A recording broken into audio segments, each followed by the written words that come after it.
My roommate called me ugly and ruined my confidence. On the one day I felt pretty, so I created a fake dating profile for her as revenge, and now the police are after me. Back in college, I was the insecure type.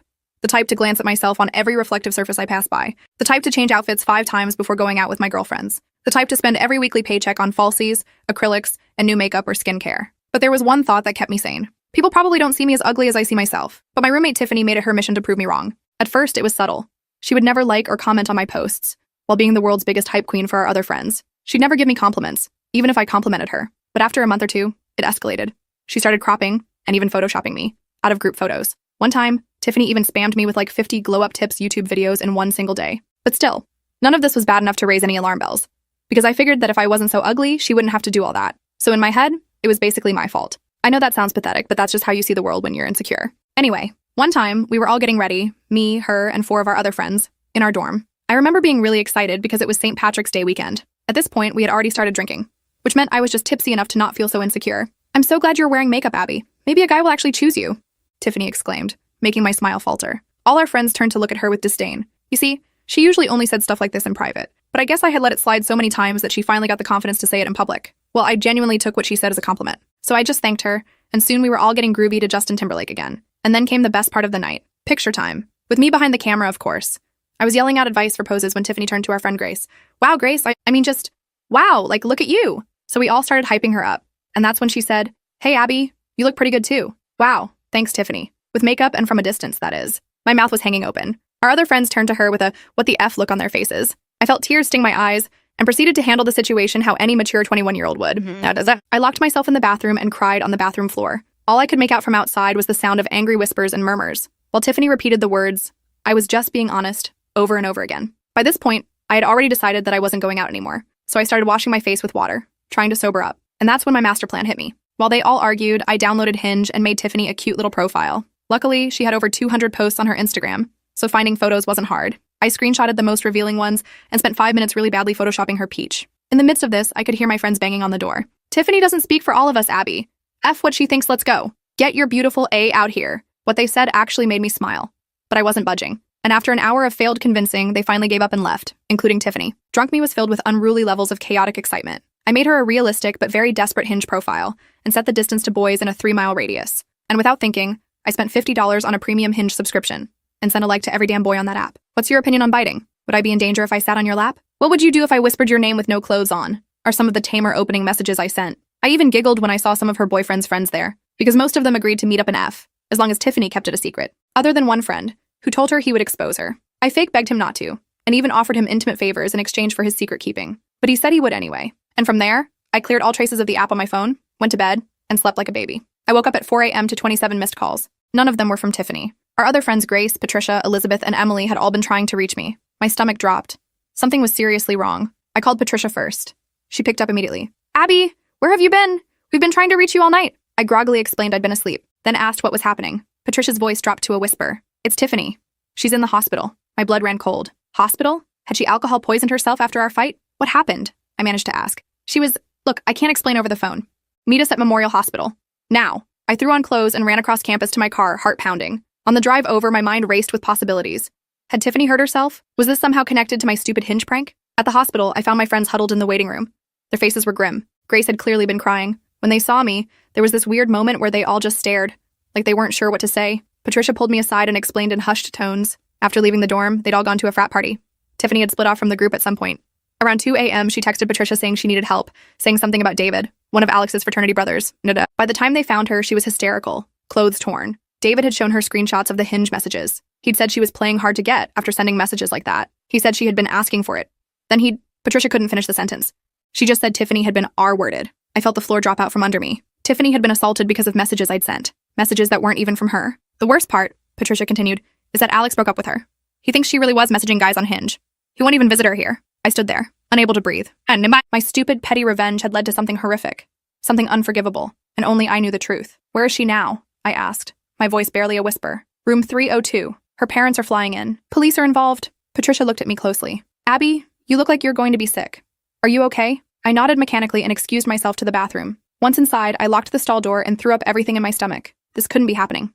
I'd never meant for anyone to get hurt. Not like this. I just wanted Tiffany to feel bad for a minute, not suffer something so terrible. I had to tell someone the truth. But how? If I admitted what I'd done, I could be in serious legal trouble. Tiffany could press charges. I could get expelled.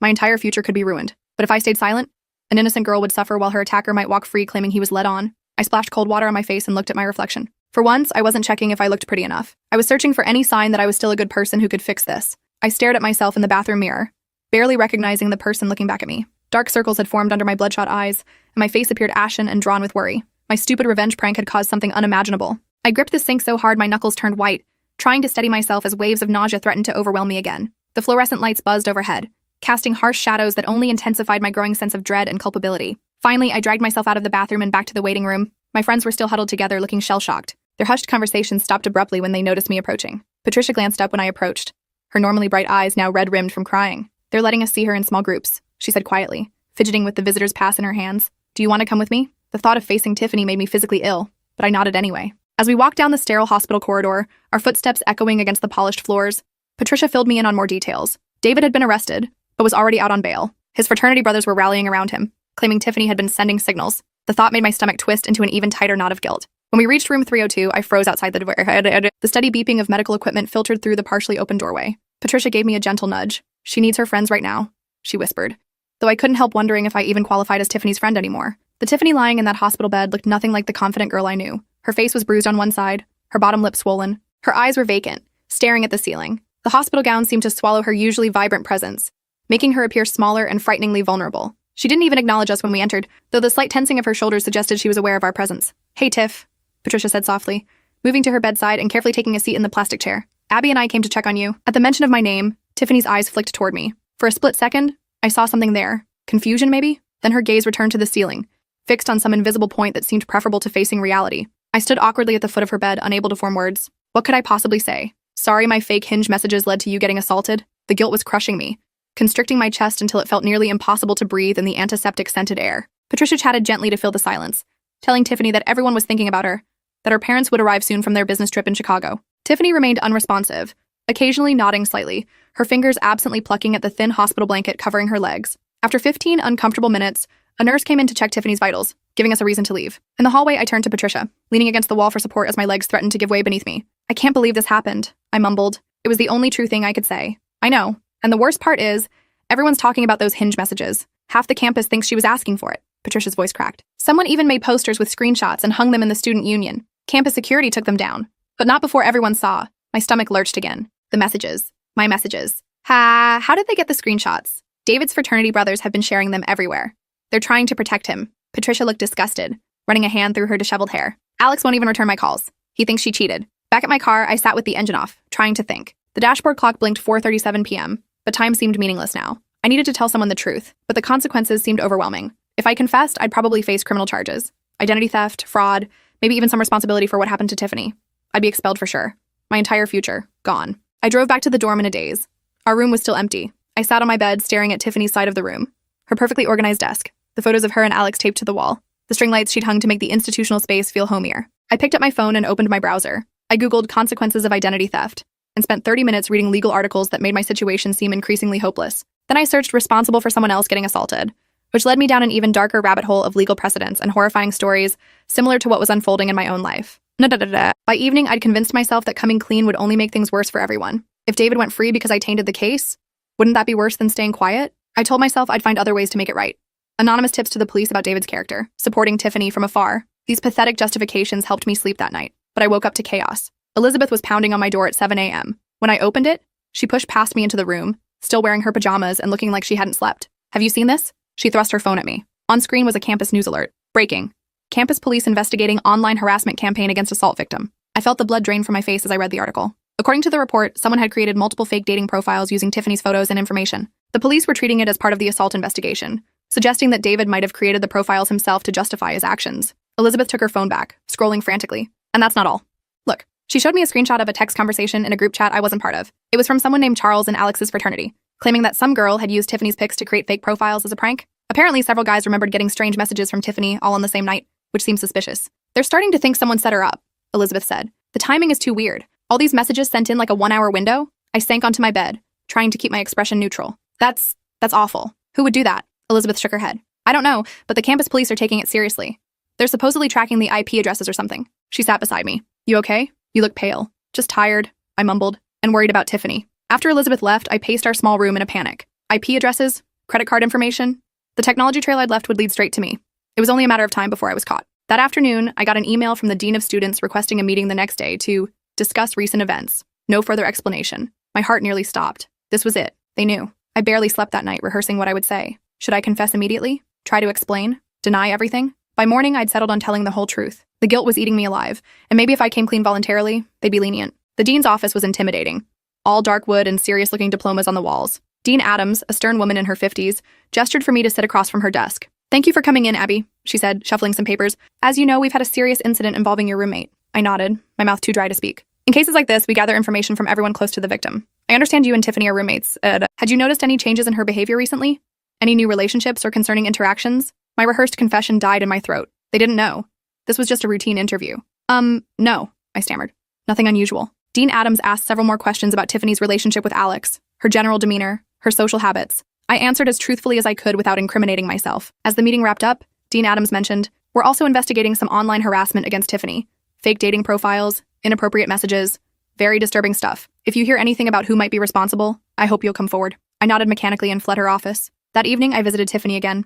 She'd been released from the hospital but was staying with Patricia temporarily. Patricia let me in and whispered that Tiffany was having a better day, before leaving us alone in the living room. Tiffany sat on the couch, knees pulled to her chest. She looked up when I entered but didn't smile. "Hey," I said awkwardly, perching on the armchair across from her. "How are you feeling?" She shrugged. "Everyone keeps asking me that." "Sorry," I muttered. We sat in uncomfortable silence for a minute before Tiffany spoke again. "Did you hear about the profiles? Someone pretended to be me on dating apps?" My heart raced. "Yeah, I heard something about that. The police think David did it to make it look like I wanted it." Her voice was flat, emotionless. "But it doesn't make sense. How would he get all those pictures from my private Instagram? And why would he message his own friends?" I shifted in my seat, feeling sweat break out on my forehead. "I don't know." Tiffany looked at me directly for the first time. "I keep thinking about that night. How weird it is that this happened right after I was so mean to you." My blood turned to ice. "What do you mean?" "I said those horrible things. You locked yourself in the bathroom for an hour and then all these fake profiles of me appeared." She tilted her head. "Seems like a weird coincidence." I froze, unable to speak. Did she know? Was this some kind of trap? "I deserved it," she said suddenly, looking away. "What I said to you was horrible. I've been horrible to you for months." "No one deserves what happened to you," I whispered, my voice breaking. "No one." She wrapped her arms tighter around herself. "The police want access to my phone and laptop. They're looking for evidence I might have sent those messages myself, for attention. Can you believe that?" Each word was like a knife in my chest. I had to tell her the truth. I opened my mouth, the confession on the tip of my tongue, when Patricia returned with tea. The moment broke. I left soon after, my secret still intact but weighing heavier than ever. The next day, campus was buzzing with the news that David had been officially charged with assault. Apparently, there was physical evidence and a witness who'd seen him follow Tiffany into a room at the party. The fake profiles were still under investigation, but weren't impacting the main case. I should have felt relieved. Instead, guilt continued to consume me. I stopped going to classes, barely ate, and avoided my friends. Every time my phone rang, I expected it to be campus police or the real police. A week after the assault, I received another email from the dean's office. This time, it was different. Regarding the investigation into online impersonation and harassment, that was it. I was caught. I spent the hour before the meeting in the bathroom, throwing up from anxiety. When I finally dragged myself to the administrative building, I was a wreck. To my surprise, Dean Adams wasn't alone in her office. A campus police officer and a detective from the city police department were also present. My legs nearly gave out beneath me. "Please sit down, Abby," Dean Adams said, her tone impossible to read. "These gentlemen have some questions for you." The detective, who introduced himself as Detective Martinez, placed a folder on the desk. "We've been investigating the fake dating profiles created using Tiffany Walker's information and photos. Are you familiar with this situation?" I nodded, unable to speak. "We've traced the accounts to an IP address in your dormitory, during a time frame when you were the only person present in the room," he continued. "Additionally, the premium subscription for one of these accounts was purchased using a credit card in your name." There it was, the evidence trail I'd been too stupid to consider in my drunken revenge state. "Would you like to explain?" he asked, watching me closely. I took a deep breath and told them everything. The months of subtle bullying from Tiffany, the St. Patrick's Day incident, my drunken, impulsive decision to create the fake profiles, how I never intended for anyone to get hurt, especially not in such a horrible way. When I finished, the room was silent. Detective Martinez made notes while Dean Adams watched me with an unreadable expression. Finally, the detective spoke. "You understand this is a serious offense? Identity theft, fraud, potentially even accessory charges related to the assault?" I nodded, tears streaming down my face. "I know.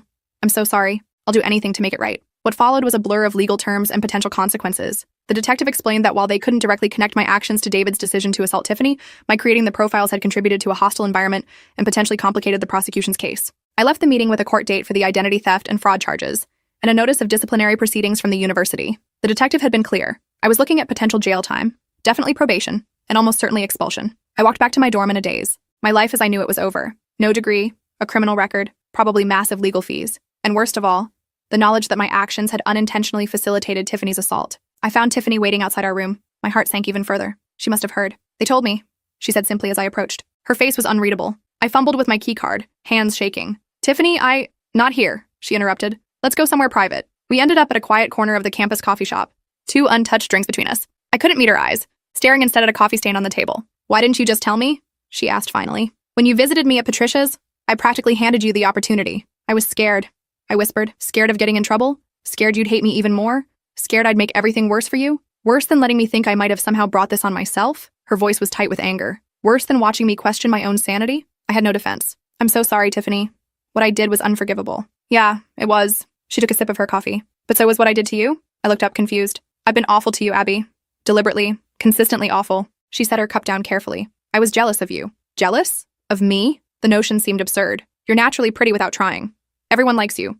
Guys talk to you like a person instead of just staring at your chest. She shook her head. I felt threatened. So I tried to make you feel as insecure as I felt. It was cruel, and I knew it. I sat back, stunned. All this time, I'd believed every negative thing Tiffany had implied about my appearance. The idea that she might have been jealous had never occurred to me. That doesn't excuse what I did, I said eventually. No, it doesn't, she agreed. But it might help explain how we got here. We talked for over an hour, really talked, possibly for the first time, about our insecurities, about the toxic competition college culture created among women, about the truly awful behavior of David and the guys who'd been willing to cheat with someone they thought was their friend's girlfriend. Finally, Tiffany laid her hands flat on the table. I'm not pressing additional charges against you, and I'm going to ask the DA to consider a diversion program instead of prosecution. I blinked back tears. Why would you do that for me? Because destroying your life won't undo what happened to me. She looked straight at me. But you have to do something for me in return. Anything, I said immediately. Testify against David. Tell the whole story. How you created the profiles. How the messages were fake. Help me put him away. I hadn't expected this. Testifying meant public humiliation. Facing David and his fraternity brothers, admitting my shameful actions to the entire campus and possibly beyond. But I owed her this. I owed her much more than this. I'll do it. I promised. The next few weeks were among the hardest of my life. The university disciplinary committee placed me on probation, but allowed me to continue my studies after Tiffany advocated on my behalf. The legal process was more complicated. I entered a diversion program that required community service, therapy, and a series of educational workshops on digital ethics. The worst part was the social fallout. Once the full story came out, most of our friend group was torn. Some, like Patricia, were furious with me and refused to speak to me. Others, like Grace, tried to maintain relationships with both me and Tiffany, but found it increasingly difficult to navigate the tension. I became a social pariah on campus, whispered about in classes, and avoided at parties. I threw myself into preparing for David's trial. The prosecutor coached me extensively, warning that the defense would try to paint me as the real villain, the person who created a situation David had simply misunderstood. The day of the preliminary hearing arrived, and I was a nervous wreck. The courthouse was intimidating, all marble and echoing footsteps. I spotted David across the room, surrounded by fraternity brothers in suits. He looked nothing like the monster I'd imagined, just an ordinary college guy in a borrowed tie. When I was called to testify, I told my story exactly as it had happened. The petty revenge, the fake profiles, the messages I'd sent. I admitted to my jealousy and insecurity, my terrible judgment and worse actions. The defense attorney tried to twist my words, suggesting I'd created the entire situation out of spite and that David was an innocent victim of my scheme. So you admit you fabricated romantic interest from Ms. Walker toward my client? The attorney pressed. I created fake messages, yes, but that doesn't give anyone the right to assault another person, I replied, my voice stronger than I expected. Isn't it possible that my client genuinely believed Ms. Walker was interested in him, based on your elaborate deception? I looked directly at David. The messages never suggested anyone wanted to be assaulted. And when someone says no, which Tiffany did, repeatedly, according to witnesses, you stop, period. After my testimony, I sat in the back of the courtroom while Tiffany took the stand. She was composed and articulate as she described the assault. When asked about the dating profiles, she explained that she'd had no knowledge of them until after the assault. She also stated firmly that regardless of any messages, she had verbally refused David's advances multiple times. During a recess, I found myself alone in the courthouse restroom with Tiffany. There was an awkward moment as we both washed our hands. You did good in there, she said, meeting my eyes in the mirror. So did you, I replied. You were amazing. She dried her hands carefully. We'll probably never be friends again. You know that, right? I nodded. The bridge was too thoroughly burned. But I don't hate you anymore, she continued. What you did was terrible, but you're owning it. That counts for something. It wasn't forgiveness, but it was something. 2 weeks later, David accepted a plea deal. He'd serve 6 months in county jail, followed by 3 years of probation. He was expelled from the university and would have to register as a registered offender. The day the news broke, I received a text from Tiffany. It's over. Thank you for telling the truth. It was the last direct communication we had. Shortly afterward, she transferred to another university. I heard through mutual friends that she was doing well, that she'd joined a support group and was even dating someone new. As for me, I stayed at State, determined to graduate despite the whispers and stares. I found new friends eventually, people who knew my story but believed in second chances.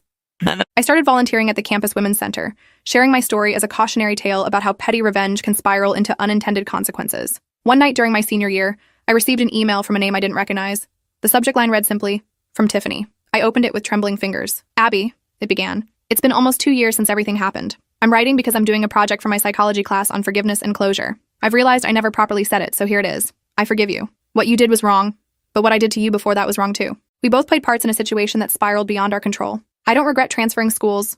The fresh start has been good for me, but I do sometimes wonder how differently things might have gone if we'd both been kinder to each other from the beginning. I hope you're doing well. I hope we both learned something from all this. Tiffany. I read the email 3 times, tears streaming down my face. Then I sat down to write my response, beginning with the 2 most important words. Thank you. The weight I had carried for so long finally began to lift.